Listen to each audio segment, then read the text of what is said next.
South Korea का नाम सुनते ही के pop, street fashion, 10 step skin care routine जैसी चीजें जहन में आती हैं।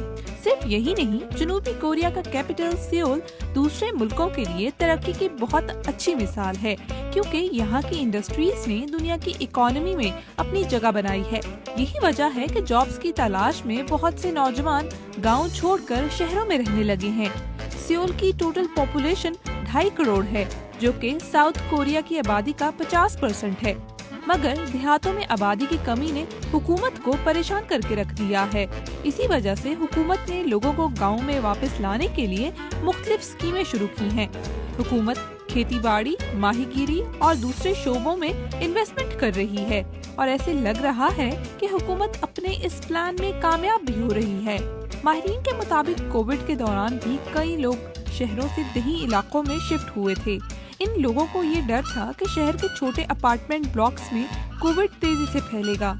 शहरों में आबादी ज्यादा है, जिसकी वजह से नौजवानों पर तालीमी लिहाज से एक दूसरे से आगे निकलने का प्रेशर होता है।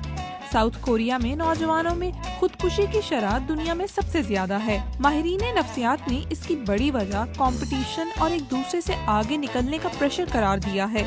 इसी जहनी तनाव से बचने के लिए बहुत से अफराद वापस गाँव जा रहे हैं।